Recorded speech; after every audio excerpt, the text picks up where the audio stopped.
Assalamualaikum warahmatullahi wabarakatuh. Bagaimana kabarnya anak-anak semua? Semoga hari ini kalian pada sehat ya, amin. Oke, sebelum memulai pembelajaran, marilah kita berdoa terlebih dahulu. Berdoa dimulai. Selesai. Nah, karena kemarin kita sudah bahas tentang struktur tumbuhan, lalu tentang jaringan tumbuhan, hari ini kita akan bahas tentang transportasi pada tumbuhan. Bagaimana tumbuhan bisa mendapatkan cahaya matahari, lalu bagaimana tumbuhan bisa tumbuh dan berkembang. Nah, pasti ada transportasinya. Nah, itu adalah cara tumbuhan untuk dapat tumbuh dan berkembang. Hari ini kita akan bahas tentang transportasi pada tumbuhan. Nah, di mekanisme transportasi pada tumbuhan ini dibantu oleh namanya difusi dan osmosis. Apa bedanya sih? Nah, kalau difusi itu adalah perpindahan zat dari konsentrasi tinggi ke konsentrasi rendah. Sedangkan kalau osmosis itu adalah perpindahan dari konsentrasi rendah ke konsentrasi tinggi melalui membran semi permeabel. Nah, membran semi permeabel itu apa? Membran semi-permeabel itu adalah membran yang hanya bisa dilewati oleh beberapa zat tertentu. Itu adalah membran semi-permeabel.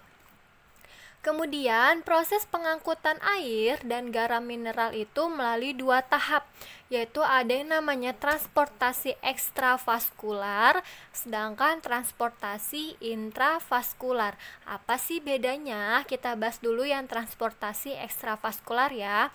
Nah, transportasi ekstravaskular itu adalah transportasi yang pengangkutannya tanpa melalui silem. Jadi dia tanpa melalui silem. Nah, pengangkutannya ini dia berjalan dari sel ke satu dengan sel ke yang lainnya. Oke, nah bagaimana sih prosesnya? Nah, tadi dijelaskan bahwa ekstravaskular itu adalah tanpa melalui silem, jadi dia melalui bagian-bagian tumbuhan yang lainnya ya.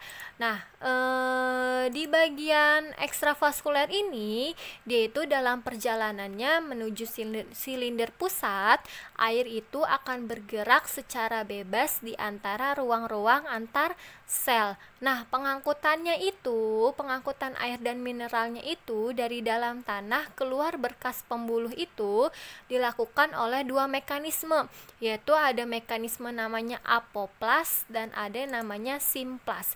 Apa sih bedanya?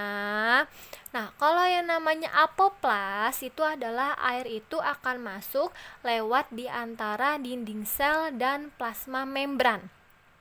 Jadi air yang bergeraknya itu melewati jalur ini hampir tidak ada memiliki hambatan. Nah, apoplas itu kita gambarkan atau kita warnai dengan warna biru. Jadi tidak ada hambatan pada saat mengantarkan air dan mineral. Sedangkan kalau simplas itu adalah air masuk melewati bagian dalam dari sel atau sitoplasma, bergerak dari sel ke satu dengan sel ke lainnya melalui plasmodermata ya, atau saluran penghubung. Jadi kecepatan air yang melalui jaluran simplas itu akan lebih rendah dibandingkan jalur apoplas karena hambatan dalam sitoplasma 4 kali lebih besar daripada dinding sel. Jadi kalau di bagian simplas ini dia itu harus bergerak dari sel ke satu ke sel yang lainnya melalui plasmodesmata.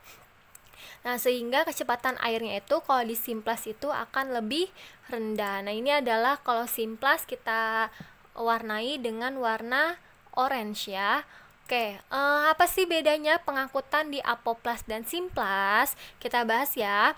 Nah, kalau pengangkutan di apoplas itu adalah pengangkutan sepanjang jalur ekstravaskuler yang terdiri atas bagian tak hidup dari akar tumbuhan, yaitu dinding sel dan ruang antar sel. Nah, air itu akan masuk dengan cara osmosis.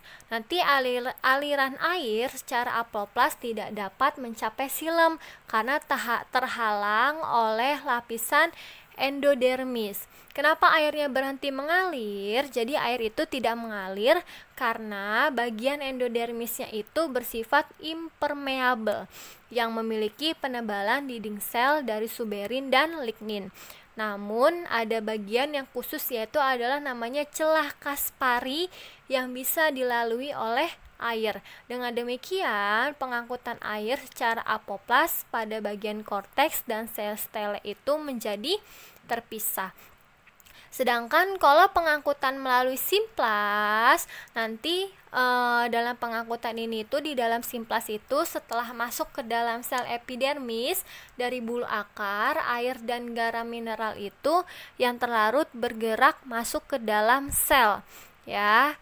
Nah, terus air itu akan masuk ke dalam sitoplasma dan vakuola, kemudian bergerak dari sel ke satu ke sel yang lainnya melalui plasmodesmata.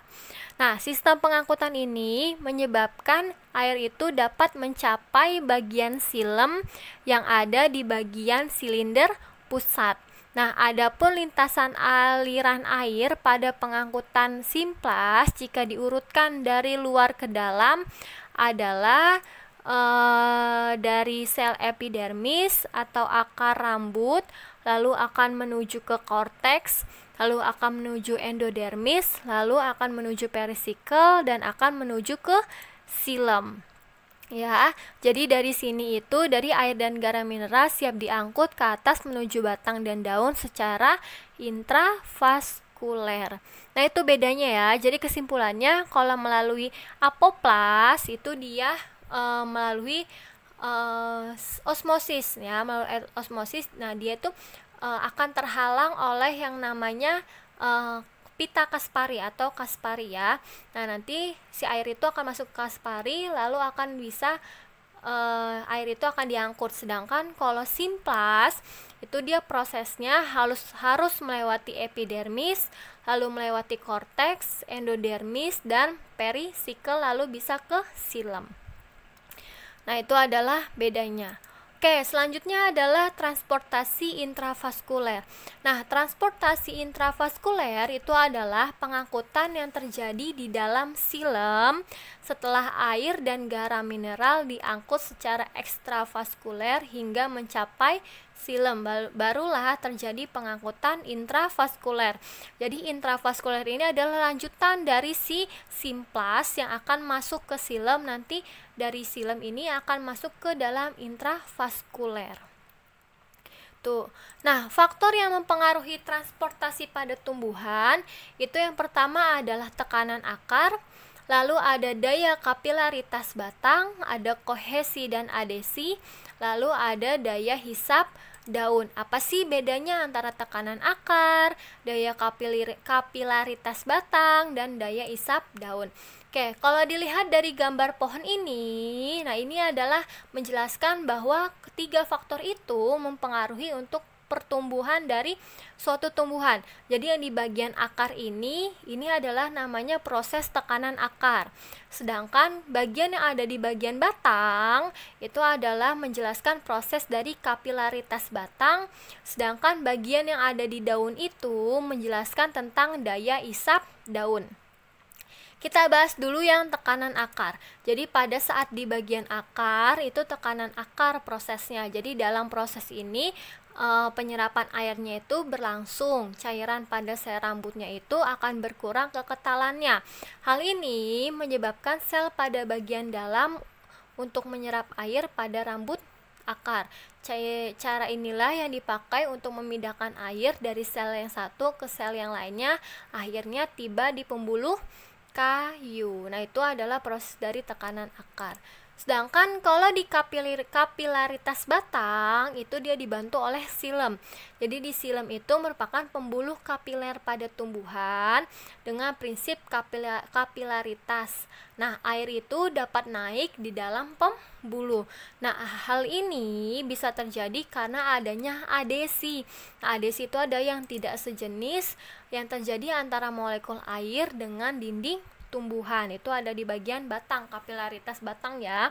Sedangkan kalau daya isap daun atau tarikan transpirasi itu ada di bagian daun. Nah, itu artinya adalah jadi air yang sudah berada pada daun akan mengalami penguapan melalui stomata. Nah, sehingga cairan pada sel daun itu akan meningkat kekentalannya. Hal ini akan memicu sel pada daun menyerap air dari pembuluh kayu, dan aliran air akan terus-menerus terjadi mulai dari akar hingga ke daun. Nah, itu adalah proses dari daya isap daun. Jadi intinya kalau di tekanan akar itu terjadi pada akar yang menyebabkan bagian air itu akan masuk ke dalam rambut akar, sedangkan kalau di kapilaritas batang itu dibantu oleh adanya silem. Jadi silem itu yang membantu proses kapilaritas agar dapat naik ke dalam pembuluh. Sedangkan di daya isap daun itu nanti dibantu oleh stomata. Jadi stomatanya itu akan menguap sehingga cairan pada sel daunnya itu akan meningkat, dan aliran airnya itu akan terus-menerus terjadi mulai dari akar hingga ke daun.